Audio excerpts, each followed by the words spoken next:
Okay. Right, now basically we've looked at lots of different case studies, yeah? But I don't want you to kind of dwell on the case studies per se. I want you to think about the principles that they highlight. So if we go back to this slide here, yeah, we've looked at the idea of independent learners, autonomous learners, what they should be doing, and hopefully the case studies highlight certain aspects of this. So very quickly, for 5 minutes, in your groups, what aspects, if you turn to your sheet that hopefully you've got a few notes on, what kind of aspects of learner autonomy did the case studies highlight? Okay, so just 5 minutes, what aspects did you see during those 4 case studies? Okay? Number 1, pursuing many case studies. Okay, so I'm not sure. I think you'll all agree that the 4 case studies did highlight a specific area of all those things, yeah. And maybe it's not the actual task or the vehicle itself, but it did highlight certain principles, yeah. Basically, if you look at learner autonomy theory, there are basically three steps to learner autonomy theory. The first one is raising awareness. What do you think that means? Raising awareness of what? You sort of think about your student. What do you think that's the first stage in the process towards independence? Yeah.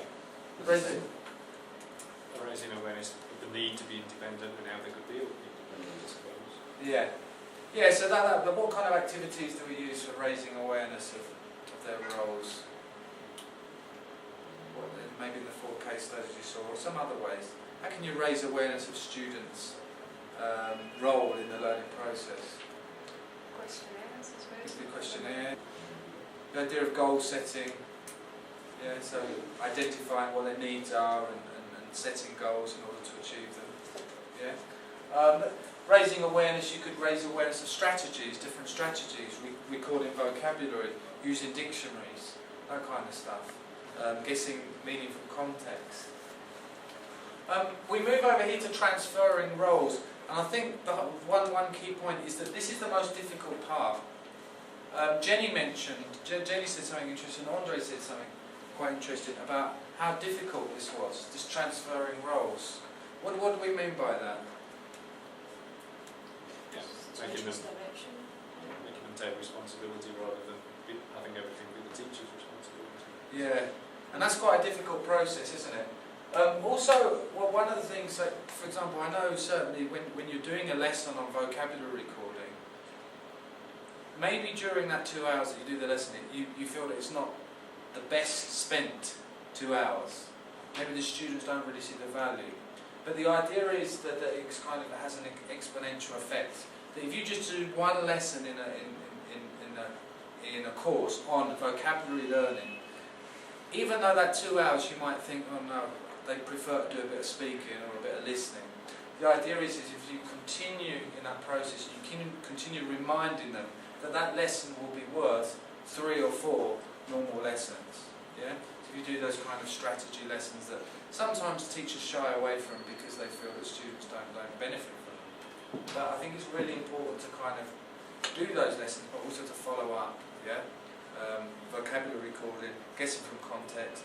I know Freddie's doing loads of stuff with the literature that will really help students study outside the class. Yeah, and the changing attitudes. What would you think about this one? Changing attitudes. What's that one?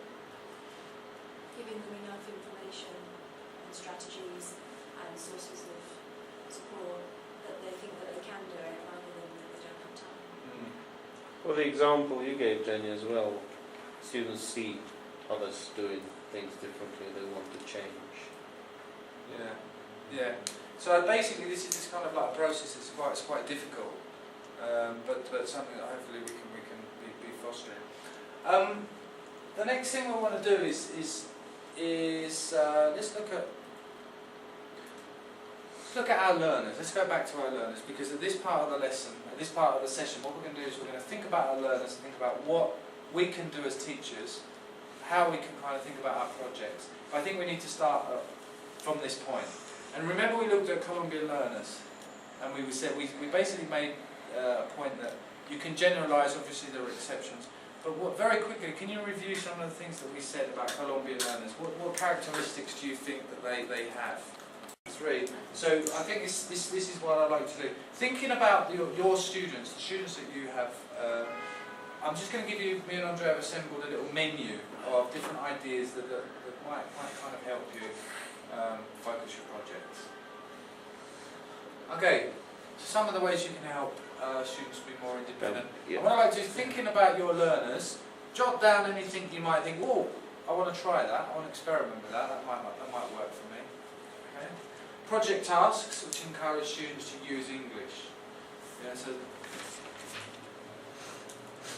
discuss and set course and home study goals in week 4 or 5 of the course. So any of those? Nothing grabbed you yet? Peer teaching, that's quite nice. Yeah. Make graded readers of books are part of the assessment process. Yeah, so similar to Andre's learning plan. That forms a part of their learning, a crucial part of their learning. Teach dictionary skills, collocation dictionaries, thesauruses, if anyone knows how to use them. Teaching study strategies, yeah, so note taking, revision, what other kind of strategies, study strategies? One possible one you could do is do a diagnostic writing in the first or second week. When it comes back, students make a checklist of errors that they've made and use that checklist for subsequent pieces of writing. So it's basically a self-checklist, and they could use it for peer correction as well. Teacher sets up the jigsaw reading or listening for homework. Students communicate via Skype and reconstruct the text, and maybe present a summary in class. I know Mark Dickinson did lots of work on setting up conversation groups through Skype with degrees of success. Something Steve's done actually recently is Steve has created a class magazine. Each member of the class has a clear assigned role. It's like a project work, but a bit more focused. The vocabulary bag, Rosie, I don't know if you were there with Rosie's session, really nice stuff. Students test each other before the lesson using a vocabulary bag, which basically sits in the classroom. So they come in, pull out a word, and you give them strategies for, like Jenny was saying, for recording vocabulary, remembering vocabulary, different strategies there. And then one Andre's done before is students use their mobile phone to chain text words to each other. That's good, isn't it? Yeah. Worked quite well. Doesn't take long to set up. I text to you and you text it further on to somebody else. Same word. Yeah. Get students to set their own homework. Yeah, or maybe you could even get them to have a text, think about what they want to do with the text. Similar to the work on the Moodle. Make grade, we've had that one, haven't we? Do that twice. Pair students with a study buddy. Students choose a text or video and design tasks for the class. Yeah, so you give them a YouTube video and then actually write the tasks for other classmates. Comprehension questions could be very simple. Comprehension, Thanks, James. vocabulary. Get students to edit writing using an error correction code. I'm sure most of you do that. Each other's, yeah. Each other's, yeah. More. Well, you could do it first. You do the first draft, they do the second. Okay, so that's some ideas. No, I mean, obviously, I'm sure you guys have got a million other ideas, yeah? But that's just a few little ideas. Can you send us the link to that when you send us an email? Yeah. Use that file in that double check. Sure. Good check, yes. So basically, the last activity then, just before we kind of focus, is think about what you do in the classroom. This is like a little reflection task. Andre, do you want to do this one? Yeah, if you could think about things you do in classroom and about your role, what could you do differently, where you could change a little bit your role in teaching, and that could probably be a trigger for the next step, which is actual research. So can you fill in these sentences? Yeah. And Or maybe we'll discuss it or fill it? I think if we can reflect about this and just fill it in. It can be 1 or 2 sentences, you don't have to complete them all. Okay. So basically, well, the next stage in the process is we kind of go back to this one. We talked a lot about the theory of learner autonomy. We talked about what makes an autonomous learner, the difference, well, the idea of shifting roles. Also, we talked a little bit about the Colombian learner and some of the characteristics, some of the obstacles that we face. The practice, you've seen four case studies and a lot of other ideas. Again, I'm sure you've got some, well, from last session, you had some fantastic ideas. And I think what we need to do now is that we've got, maybe you've done something already, but maybe you think, oh, maybe I could try it again like this, or with these learners, or with this level, or with the emphasis on speaking or reading or writing. I don't know, but it's basically self-directed. So for the next session, in the planning session, you're going to think about your classes, your learners, and think about how you can incorporate some of these ideas. Yeah, I'd like you to keep these sentences with these notes, and Yeah. also we'll send you a link to this flip chart so you can look at it again and see maybe something you could try out. And as Tom said, it doesn't have to be radically wacky and new, something you're not familiar with. Depending on how much you want to experiment, you could either tweak what you've done, maybe you've done something on dictionary work but you haven't followed it through, perhaps you want to see how you can do it in a different way. So that's the idea of action, research and experimentation we're trying to encourage here. And I think that's the key, is following through when you're doing this type of stuff. Yes. It's the idea, right, you might do one lesson, one standalone lesson, and you might think, did the students enjoy it? Not really. Did I really enjoy that? Not really. But it's the idea of following it through consistently. I think that's a really good point. If it didn't work, because a lot of people, when they do try these learner strategies, learner training, they don't really see the value in it. But I think that one of the problems is that they don't follow it through. So I think that's a really good point. Learner autonomy and becoming independent is a habit formation, and like any habit, or attitude change, it takes a lot of time, sometimes 2 terms. I didn't see good results from the learning plan until I tried it 3rd time. Yeah. And then when it's really changed, without prompting, without me following up, 13 people have uploaded theirs. Yeah. So during the interim period, I'm not sure when you guys want to get back together again. Is next week too soon? Would you rather do it for the following week? Yeah. To give you a little bit of time.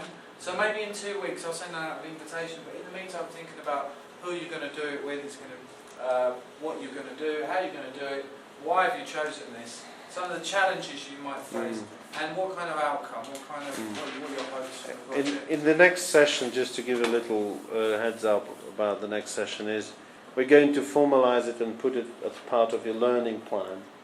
So when you go and talk to a line manager for the next year of learning plan, you can show this draft of what you're going to do. Maybe the next stage is more like a brainstorming session and focusing on what you want to do.